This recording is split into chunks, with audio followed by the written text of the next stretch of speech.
जब ना आसमान था, ना जमीन, ना भगवान, तब क्या था? शायद सृष्टि का सच कोई नहीं जानता। वेद के 10वें मंडल का एक अत्यंत गूढ़ और दार्शनिक सूक्त है। यह सूक्त सृष्टि की उत्पत्ति पर कोई निश्चित उत्तर नहीं देता, बल्कि मानव को प्रश्न करने और रहस्य को स्वीकार करने की प्रेरणा देता है।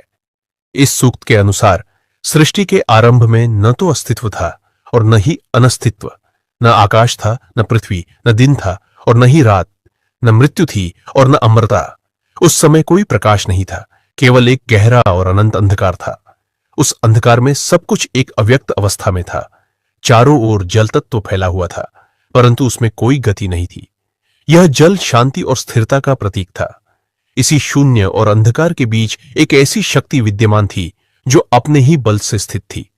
वह निराकार, अनंत और स्वयं में पूर्ण थी। इसके बाद उस शक्ति के भीतर पहली बार एक इच्छा उत्पन्न हुई। इस इच्छा को काम कहा गया, जो सृष्टि का प्रथम बीज बनी।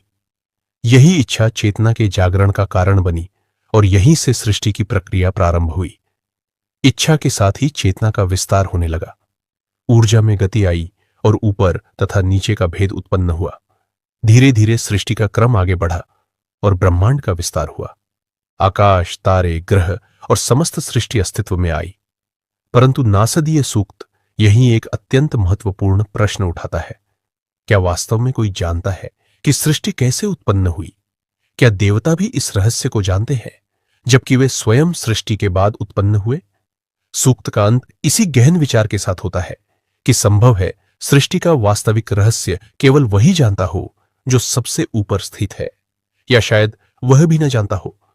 नासदीय सूक्त हमें यह सिखाता है कि सृष्टि कोई साधारण घटना नहीं, बल्कि एक अनंत रहस्य है।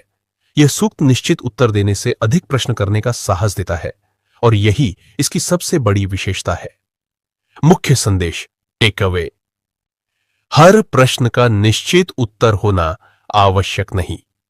रहस्य को स्वीकार करना भी ज्ञान का एक रूप है। वैदिक दर्शन जिज्ञासा और विनम्रता सिखाता है।